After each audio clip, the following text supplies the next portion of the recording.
Halo semuanya, selamat datang di podcast Sanjon. Saya Cindy Kristi yang berperan sebagai host di acara podcast Sanjon kali ini. Nah, pada kesempatan kali ini kita akan membahas tentang stunting. Nah, di sini saya tidak sendirian. Saya akan ditemani oleh dua rekan saya yang berada di sebelah saya. Yang pertama ada Best Motivator Duta Genre Kabupaten Ketapang tahun 2023 yang bernama Alfred Fernaldi Pradana. Halo. Halo Alfred. Halo. Apa kabarnya nih? Baik sekali. Oke, baik. Dan di sebelahnya lagi ada Brigita Amelia, Top 6 Duta Gizi Kabupaten Ketapang tahun 2023. Halo Abel, apa kabar? Baik. Baik, luar biasa ya. Sebelum kita masuk ke pembahasan yang lebih lanjut, kita harus tahu dulu nih, apa itu stunting. Kalian sebagai Duta Genre dan Duta Gizi, bisa tolong jelasin ke kami semua nggak mengenai apa sih stunting itu? Dan apa hubungannya stunting ini dengan permasalahan gizi yang diterima pada anak-anak? Baiklah, aku akan jawab dulu ya, Cindy. Baik, Alfred, Oke. silakan. Jadi pada dasarnya stunting itu adalah gagal tumbuh seorang anak karena masalah gizi kronis atau karena infeksi berulang. Nah, alasan itu ada dua itu. Nah, kenapa sih stunting lagi marak dibicarakan di Indonesia sekarang? Karena menurut Kompas.com, sekitar 25% populasi Indonesia anak-anaknya terkena stunting. Nah, ini kan sedikit berbahaya karena menurut WHO, standar sebuah negara saat persentase stuntingnya adalah di bawah 20%. Sedangkan Indonesia kan sudah lebih dari 5% nih. Jadi kalau diibaratkan 10 anak di Indonesia, 3 orang terkena stunting. Nah, ini kan sudah bahaya karena pasti di sekeliling kita pasti ada banyak yang terkena stunting. Nah, ini akan berdampak buruk untuk generasi lanjut di Indonesia. Nah, karena hal itu kita membuat podcast yang membahas stunting ini kan. Nah, oke. Jadi dampak-dampaknya itu ada banyak ya. Ada dampak jangka pendek, ada dampak jangka panjang. Nah, tapi itu akan kita akan bahas di waktu selanjutnya, ya kan? Nah, terus nanti ada berhubung dengan gizi. Nah, Kak Amel untuk gizi mau dijelaskan lebih lanjut? Baik, saya akan menjelaskan hubungan stunting dengan gizi. Stunting itu kan adalah masalah di mana seorang anak itu mengalami gagal tumbuh ya, karena mereka kekurangan gizi. Jadi otomatis jika seorang anak kekurangan gizi, mereka itu otomatis akan mengalami stunting. Oke, selanjutnya saya akan bertanya nih, apakah benar anak yang memiliki tinggi tubuh yang kurang dapat dikategorikan sebagai anak yang terkena stunting? Baik, saya akan menjawab pertanyaannya. Sebenarnya tidak. Kita pernah lihat kan anak-anak yang pendek gitu, terus kita otomatis langsung ngira nih anaknya pasti stunting nih, ya kan? Padahal itu sebenarnya tidak, karena ada faktor keturunan juga. Tapi stunting itu sudah pasti anaknya pendek. Nah, untuk agar kita mengetahui lebih lanjut apakah anak ini stunting atau tidak, kita memerlukan pemeriksaan lebih lanjut kepada dinas kesehatan. Oke, baik. Kalau memerlukan pemeriksaan, berarti stunting ini dapat dikategorikan sebagai penyakit atau bukan? Oke, jadi stunting ini bisa dikategorikan sebagai penyakit ya. Jadi karena itu pula ada juga penyebab-penyebab stunting. Nah, penyebab ini ada banyak nih. Jadi saya akan membuat beberapa poin nih. Jadi kan yang pertama kan ada masalah gizi tadi kan yang sudah dijelaskan Amel, yaitu gizi karena kekurangan gizi saat ibu mengandung, saat ibu itu melahirkan, atau pada saat balita tersebut di rentan usia 0 sampai 2 tahun. Nah, masalah selanjutnya adalah masalah tentang sanitasi air yang kurang. Maksudnya sanitasi kurang itu bagaimana? Nah, sanitasi yang kurang itu seperti air yang kotor.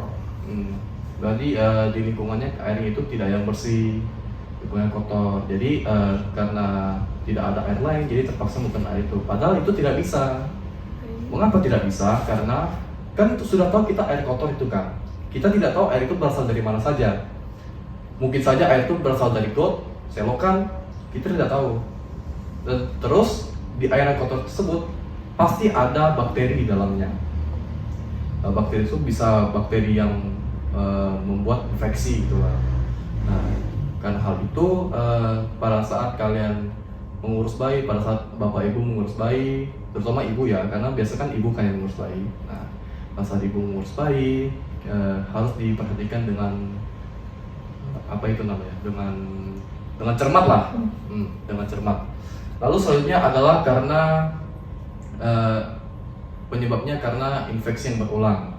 Nah, infeksi yang berulang ini berhubungan dengan hal yang pertama tadi, karena Kasih air. itu yang pertama.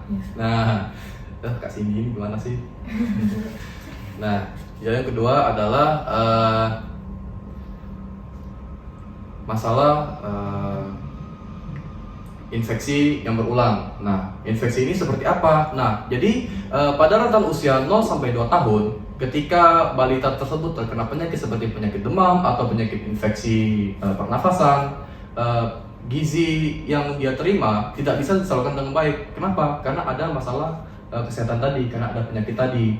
Nah, karena hal itu gizinya tidak menyebar dengan tidak terdistribusikan dengan baik, maka tubuh yang anak tersebut yang seharusnya menerima gizi yang segini tidak mendapatkan yang cukup. Nah, karena hal itu juga kita harus sebagai seorang orang tua, kita harus melihat gizi anak kita itu sudah seberapa, apakah sudah cukup, apakah sudah. Nah, masalah selanjutnya adalah masalah ekonomi. Nah, masalah ekonomi ini bisa dibilang anak-anak tersebut tidak bisa mendapatkan gizi yang sesuai karena masalah ekonomi keluarganya, seperti orang tuanya tidak mampu, tidak memiliki uang cukup untuk membeli sayur mayur yang cukup, atau susunya paling susu yang goceng yang 5.000 tidak bisa membeli susu yang mahal gitu kan, karena susu yang mahal kan udah pasti gizinya banyak ya, terpenuhi ya, karena ya namanya juga susu mahal, pasti ada harga, ada kualitas lah. Nah, karena hal ini juga kadang kebanyakan juga orang tua yang kurang mampu itu tidak mendapatkan pendidikan atau edukasi yang cukup tentang gizi ini. Jadi kan dia apa itu namanya, mengikuti tradisi orang-orang Indonesia. Kan kita tahu kalau orang Indonesia itu istilahnya yang penting kenyang, yang penting kenyang. Nah, padahal yang sebenarnya itu tidak. Karena kalau yang penting kenyang, kita makan gorengan pun kenyang. Kita mau makan kue, kita mau makan es krim, kita mau makan coklat tuh, kalau kita makan banyak pasti kenyang. Tapi apa yang kurang? Kita kekurangan gizi, kita kekurangan protein, kita kekurangan serat, kita kekurangan vitamin. Nah, karena itu kita harus makan sayur, karbohidrat, protein, dan juga vitamin. Misalkan deh kalian ada 20.000, daripada kalian beli boba kan, kalian minum isinya cuman ya karbohidrat bukan dari tepung kan, mending dan gula. Nah, mending 5.000 kalian beli tempe, terus beli tahu, beli kangkung, terus kan beras kan ada di rumah dong. Nah, beras ada di rumah, kalian masak, itu lebih bergizi daripada kalian cuma minum boba. Nah, seperti itu. Lalu selanjutnya adalah yang terakhir, yaitu pendidikan edukasi yang kurang, seperti yang saya singgung tadi ya. Jadi kebanyakan ini ada beberapa yang dari ke masyarakat atau keluarga yang bisa dibilang kurang mampu ya tadi ya. Jadi dia kurang mampu dan tidak mendapatkan edukasi yang cukup seperti itu. Nah, tapi ada juga dari orang-orang yang malas buat mendengar. Mungkin mereka menganggapnya seperti ocehan-ocehan tidak masuk akal itu, yang tidak penting itu. Karena seperti tadi, kita itu percayanya yang penting itu kenyang, padahal belum tentu kenyang itu bergizi. Nah, karena hal itu juga yang membuat anak tersebut rentan terkena stunting karena edukasi yang kurang. Ya, yang penting dikasih inilah, yang penting dikasih dikasih makan inilah terserah, yang penting dia kenyang kan, yang penting dia senang, saya juga senang. Padahal waktu di masa depan kalau anak terkena stunting itu bakal bertambah buruk, banyak sekali dampak buruknya. Nanti akan dijelaskan. Nah, penyebabnya seperti itu sih. Oke, baik. Tadi kan dijelaskan nih, stunting hanya terjadi di keluarga yang ekonominya rendah. Nah, karena tidak memiliki biaya yang cukup untuk memenuhi kebutuhan gizi seorang anak. Dan juga tadi disebutkan edukasi yang kurang. Dan biasanya keluarga-keluarga yang mampu pun edukasinya itu kurang dan tidak mau mendengarkan orang lain. Jadi menurut Alfred nih, apakah stunting ini hanya terjadi pada keluarga yang memiliki keadaan yang kurang mampu? Untuk pertanyaan ini, Amel mau jawab? Oke, Alfred saja. Aku saya ya. Oke, jadi stunting, anak-anak yang terkena stunting itu belum tentu berasal dari yang keluarganya itu kurang mampu. Tapi rata-rata pasti dari keluarga yang kurang mampu. Tapi tidak semua. Tapi tidak semua. Karena apa? Pertama, kalau orang tuanya jauh dengan anaknya, orang tua itu jauh dengan anaknya, lalu diurus oleh pengasuh, oleh tante, bibi, atau keluarga lainnya. Atau keluarga lainnya. Nah, pengasuh ini biasanya itu pengen nyamannya doang. Jadi dia mengasuh anaknya itu, anaknya pengen makan kue, pengen makan coklat, ya dikasih. Yang penting kenyang. Dan tidak ribet. Dan tidak ribet. Kalau misalnya kita mengurus bayi kan kita harus sedia ribet dong. Betul, bisa rewel gitu. Pasti rewel, pasti dia sering nangis, pasti apa-apa ini kesana sini tiba-tiba hilang. Anak kecil biasalah. Nah, karena hal itu juga bayi tersebut terkena stunting karena pola asuh yang kurang. Nah, dan juga yang kedua adalah orang tua yang mapan, yang mampu, tapi tinggal di yang pendidikannya tidak cukup. Seperti yang di pedalaman, seperti yang raja-raja sawit ketapang di pedalaman itu. Nah, kan mereka punya dana, mereka ekonominya cukup, tapi mereka tidak memiliki edukasi yang cukup. Nah, jadi di pedalaman itu kan ada beberapa ya yang ada tradisi yang anaknya itu dikasih makan otak. Otak. Jadi itu dengan harapan anaknya itu pintar, padahal tidak. Otak itu mengandung lebih banyak kolesterol. Sangat tidak baik untuk kesehatan. Sangat tidak baik untuk kesehatan. Malah menambah penyakit. Betul sekali. Jadi intinya tidak semua orang yang anaknya stunting berasal dari keluarga yang kurang mampu. Tapi ada juga yang tadi ada yang orang tuanya terdidik, orang tuanya mapan tapi jauh dari anaknya dan diasuh dengan pola yang tidak benar. Dan juga ada yang orang tuanya mapan, orang tuanya mampu, orang tuanya dekat tapi pendidikannya kurang. Nah, karena hal itu juga anak tersebut tidak mendapatkan gizi yang cukup. Nah, seperti itu sih. Baik, terima kasih atas jawabannya. Selanjutnya, saya pernah mendengar bahwa dalam 1000 hari pertama, kehidupan seorang anak disebut sebagai periode emas dalam upaya pencegahan stunting ini. Baik, siapa yang ingin menjawab? Ya? Baik, itu benar faktanya. Jadi di 1000 hari pertama anak itu masih istilahnya udah periode emas. Jadi di masa-masa tersebut saatnya untuk memperhatikan kesehatan dan gizi ibu yang dikonsumsi saat mengandung. Nah, kata orang itu kalau 1000 hari pertama anak itu harus diperhatikan gizi ibunya saat mengandung itu. Jadi kesehatannya, gizinya juga harus diperhatikan. Karena jika tidak diperbaiki juga saat masa periode itu, di masa depannya anak akan mengalami gangguan pertumbuhan dan kesehatannya juga. Seperti itu. Nah, ketika seseorang terkena stunting ini, apakah ada dampak berkelanjutan atau dampak dalam jangka panjangnya? Nah, untuk dampak-dampak ini banyak ya, karena itu jangan terkena stunting. Kita harus mencegah stunting. Nah, kita kembali ke topik. Nah, jadi dampak-dampak stunting itu ada dua dampak, yaitu dampak jangka pendek dan dampak jangka panjang. Nah, untuk dampak jangka pendeknya, yaitu pertama adalah anak tersebut tumbuhnya itu lebih lambat daripada anak-anak sebaya. Jadi anaknya yang lain sudah tumbuhnya segini, tapi dia masih segini, ya kan? Karena apa? Karena dia kekurangan gizi. Nah, lalu lanjut, yaitu kemampuan kognitifnya itu kurang, yaitu dia kurang bisa berpikir secara logis seperti teman-temannya, yaitu dia lebih lambat dalam merespon, yaitu lebih ke refleks ya. Nah, dia lebih lambat dalam untuk menjawab pertanyaan. Nah, dia mikirnya lebih lama. Lalu dia kalau ingin belajar yaitu memerlukan waktu lebih lama dari teman-temannya.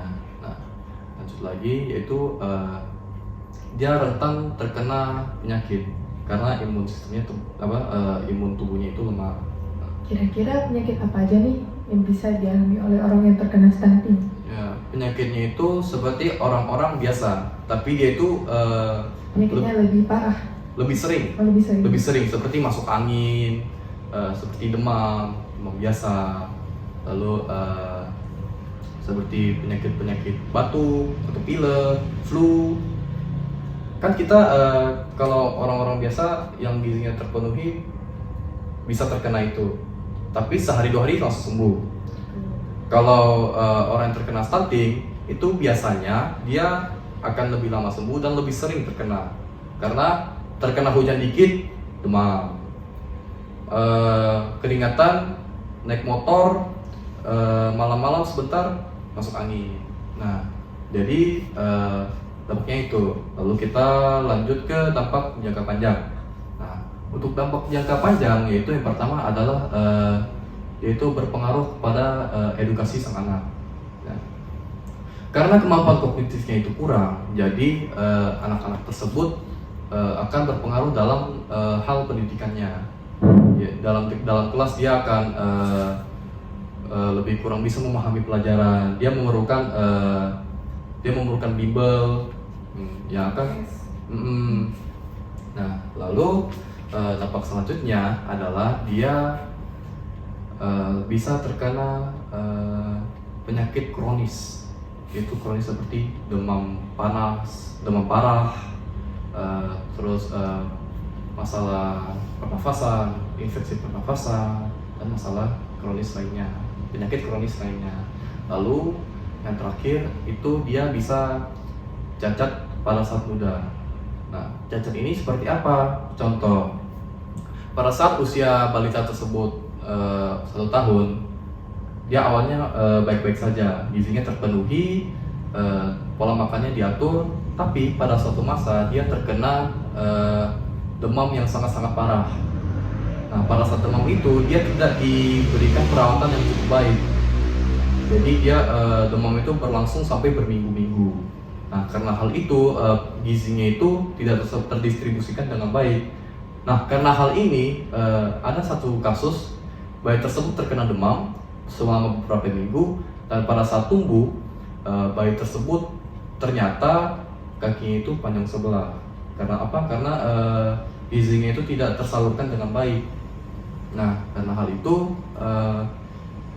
kita harus pada saat balita tersebut sakit, pada saat balita tersebut terkena penyakit, kita harus rawat dengan baik. Tidak boleh asal-asalan. Kalau bisa masuk ke dokter. Nah, itu dampaknya. Oke, dari hal-hal yang tadi sampaikan tadi itu kan dampaknya ngeri-ngeri sekali ya. Ya, ngeri sekali. Sangat ngeri ya. Nah, ada nggak sih hal yang dapat dilakukan untuk mencegah stunting? Dampak yang pertama itu, yang untuk menjaga stuntingnya, yaitu pertama adalah kita bisa menjaga gizi anak tersebut. Ya. Nah, dalam menjaga gizi ini ada yang namanya 1 piringku. Amel mau menjelaskan 1 piringku? Jadi isi 1 piringku tuh ada 1/6 vitamin, 1/6 protein, dan 2/6 karbohidrat, dan juga 2/6 serat. Itu dia isi piringku. Nah, itu untuk orang dewasa atau Untuk semua. semua kalangan? Jadi bisa diukur kalian porsinya seberapa. Nah, dalam porsi itu harus ada tadi, yaitu 2/6 karbohidrat, 2/6 serat, 1/6 protein, dan 1/6 vitamin. Karbohidrat kita bisa dapatkan dari nasi, dari kentang, atau makanan roti, terus ya makanan yang memiliki karbohidrat lah. Nah, lalu untuk protein kita bisa dapatkan dari daging, dari ayam, kita dapatkan dari telur, dan berbagai makanan lainnya. Nah, untuk serat kita bisa dapatkan dari sayur mayur, dari kol, dari brokoli, dari sawi, dari tomat. Nah, untuk vitamin kita bisa dapatkan dari buah-buahan, bisa dapatkan dari pepaya, kita bisa dapatkan dari pisang, dan berbagai buah-buahan lainnya. Nah, lalu selanjutnya adalah kita harus menjaga kesehatan, menjaga pola makan, dan juga menjaga kebersihan lingkungan. Nah, kenapa lingkungan ini berpengaruh? Karena kalau misalkan gizi kita tercukupi, gizi kita sudah penuh, lalu dijaga dengan baik, tapi lingkungan kita kotor, itu sama saja dengan sia-sia. Karena dalam pembentukan massa pertumbuhan anak juga harus didampingi dengan lingkungan yang bersih. Nah, karena itu juga lingkungan itu harus bersih dari seperti debu yang kotor. Mungkin sedikit tak apa-apa lah, karena habis dibersihkan tidak mungkin debu langsung hilang semua kan. Pasti ada debu. Tapi setidaknya jangan sampai menumpuk seperti gudang gitu. Sanitasi air juga dijaga. Jangan sampai ada air yang kotor yang bisa diminum. Nah, terkait dengan air nih, pada saat masa balita, balita tersebut jangan diberi air lain selain ASI eksklusif, yaitu ASI dari ibunya sampai dia 6 bulan baru diberi MPASI. Kenapa? Karena jika diberi ASI selain ibunya, usus 12 balita tersebut bisa pecah. Nah, karena hal itu harus diberi ASI eksklusif. Nah, dan juga untuk ibu hamil, ibu yang sedang mengandung, ada saran, yaitu ketika untuk menambah porsi makan, jangan menambah porsi 2 kali lipat, tapi perbanyak makan protein. Jadi kalian bisa tambah 2 tahu, 2 potong tempe, 2 butir telur, dan 2 gelas susu. Nah, dengan keempat bahan ini bisa menjaga gizi pada bayi. Nah, dan juga selanjutnya adalah mengonsumsi vitamin-vitamin lain. Mengonsumsi vitamin-vitamin lain Seperti asam folat. Asam folat Untuk mendukung pertumbuhan otak sang bayi. Nah, dan juga selanjutnya adalah untuk anak-anak remaja nih yang seumuran, yang sekitar umur 15 sampai 18 tahun. Nah, kita harus mulai merencanakan kehidupan kita. Kenapa? Karena sekarang ini sedang maraknya pergaulan bebas, sedang maraknya seks bebas. Nah, untuk menghindari hal ini kita harus mendapatkan edukasi yang baik. Karena hal itu kita membuat podcast tentang stunting. Nah, agar generasi Indonesia kita selanjutnya tidak terkena masalah stunting. Dan stunting dapat dikurangi juga. Dan stunting dapat dikurangi. Saya sampai di bawah standar WHO lah. Nah, dan juga usia ideal untuk menikah itu adalah untuk laki-laki 24 tahun dan untuk wanita itu 21 tahun. Kenapa? Karena jika di bawah usia tersebut, untuk yang laki-laki bisa terkena tekanan mental. Masih muda disuruh untuk menjadi ayah, padahal dia belum punya pengalaman sama sekali. Ya, padahal basically semua orang tua itu tidak punya pengalaman untuk menjadi orang tua. Tapi setidaknya untuk orang-orang dewasa dia sudah siap. Siap secara mental dan finansial. Siap secara mental dan finansial. Kalau misalnya kita masih remaja kan kita kebanyakan remaja ada yang masih bergantung dengan uang mamah. Nah, mama dan uang papa ya. Uang mamah dan uang papa, maupun ada beberapa yang sudah menghasilkan. Nah, itu cuma bagian kecil lah. Tapi kan kebanyakan di orang Indonesia masih menggunakan uang dari orang tuanya. Nah, karena hal itu kita harus rencanakan, jangan mengikuti pergaulan yang tidak sehat lah, yang apa-apa nongkrongnya kemana malam-malam, pulangnya ini. pulangnya subuh. Bisa merusak kesehatan badan. Bisa dan juga untuk yang perempuan jika melahirkan di bawah usia 21 tahun, itu pertama fisiknya itu belum siap karena pada dasarnya remaja perempuan itu masih membutuhkan asupan gizi yang cukup kan. Kalau misalnya remaja itu mengandung, maka ada dua orang, bisa dibilang dua orang yang membutuhkan gizi pada dalam satu tubuh. Nah, karena hal itu pendistribusiannya jadi kacau. Karena yang satu untuk ibunya, yang satu untuk anaknya. Karena hal itu anak itu bisa terkena stunting. Dan juga berdampak sangat bahaya kepada wanita karena rahimnya kan belum mampu untuk menampung janin, apalagi di bawah 21 tahun ya. Betul. Nah, dan juga secara mental untuk remaja perempuan itu masih belum kuat lah. Dia masih belum kuat menjadi seorang ibu. Dan juga karena ini pergaulan bebas, pasti mendapat desakan dari warga. Apa yang dipikirkan warga kalau misalnya seorang anak siswi SMA mengandung tiba-tiba hamil? Tentu buruk dong. Tentu buruk, negatif. Nah, dia juga akan berdampak dengan anemia. Anda mau menjelaskan tentang anemia? Ini hubungan stunting dan anemia nih? Penasaran deh. Iya, Boleh. jadi stunting itu ada hubungannya dengan anemia. Tapi kita anemia ini fokusnya itu ke remaja putri. Karena remaja putri itu kan setiap bulannya mengalami menstruasi. Mereka pasti akan kekurangan darah. Oleh karena itu remaja putri sekarang itu ditekan untuk mengonsumsi TTD. TTD itu adalah tablet tambah darah ya. Jadi saat remaja putri menjadi seorang ibu, mereka tidak akan kekurangan gizi atau kekurangan darah untuk melahirkan anaknya. Nah, tadi kan Alfred juga ada menjelaskan ya tentang pernikahan remaja dan remaja gitu. Itu termasuk pernikahan dini. Nah, anak stunting itu sebagian besar dilahirkan oleh pernikahan antara remaja dan remaja. Betul sekali kata Alfred. Remaja dan remaja itu belum matang gitu ya untuk menjadi orang tua. Masih pikirannya masih main aja.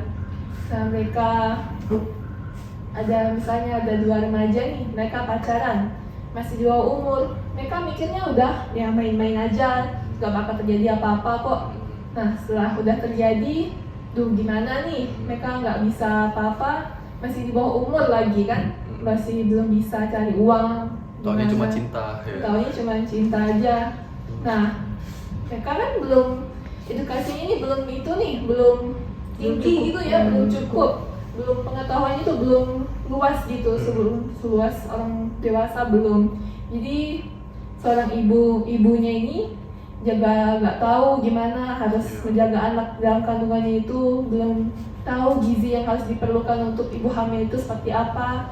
Nah, jadi saat dilahirkan itu anaknya ya terkena stunting. Dan kebanyakan setelah mengetahui kehamilan pasti mereka kepikiran untuk harus kita gugurkan nih. Jadi mereka itu mikirnya ya udahlah gugurkan aja gitu, padahal sebenarnya nggak baik ya, nggak boleh, karena itu juga berpengaruh ke ibu yang menggugurkan itu. Mereka bisa beresiko mandul ke depannya. Oke, baik. Ada yang ditambahkan lagi apa? Ya mungkin untuk remaja ini bisa aku urapin lagi ya. Jadi disimpulkannya, jadi untuk remaja ini bisa menghindari pergaulan bebas yang seperti tadi ya, yang balapan, yang Seks bebas, yang seks bebas, sedang marak saat ini ya. Nah, jadi masih ada banyak, tapi melihat waktu ya, yang sepertinya sudah lumayan lewat lah. Nah, jadi seperti itu. Oke, kita ke pertanyaan terakhir nih. Apakah stunting ini dapat disembuhkan atau tidak? Kalau tidak, kenapa? Dan kalau bisa juga kenapa? Alasannya bisa dijelaskan? Oke, baik. Nah, untuk pertanyaan ini bisa saya tegaskan, stunting itu tidak dapat disembuhkan. Tapi stunting ini bisa kita cegah. Cegahnya seperti apa? Yaitu tadi, yang pertama, pada saat ibu mengandung, kita ibu tersebut mendapatkan gizi yang cukup. Nah, setelah mendapatkan gizi yang cukup juga harus menjaga pola makan. Setelah menjaga pola makan yaitu menjaga aktivitas, jangan melakukan aktivitas berat. Nah, dan juga untuk balita pada usia 0 sampai 2 tahun itu diawasi dengan sangat-sangat baik agar tidak ada kelainan. Jadi ketika saat bayi tersebut mendapatkan terdeteksi ada terkena stunting, kita langsung urus. Kita langsung bertindak, jangan dibiarkan saja, karena itu akan berdampak pada masa depan anak tersebut. Nah, lalu diberikan gizi yang cukup dan juga dijaga aktivitasnya, pola makannya. Nah, itu. Untuk apa yang mau tambahkan? Sudah, oke. Baik, itulah tadi materi-materi stunting yang sudah diberikan oleh Duta Gizi dan Duta Genre kita. Terima kasih untuk para rekan saya selaku Duta Gizi dan Duta Genre yang sudah meluangkan waktunya untuk sharing tentang materi stunting ini, yang semoga bermanfaat untuk kita semua dan para pendengar podcast ya. Cukup sekian untuk podcast Saint John pada hari ini. Sampai jumpa di podcast-podcast lainnya. Bye-bye.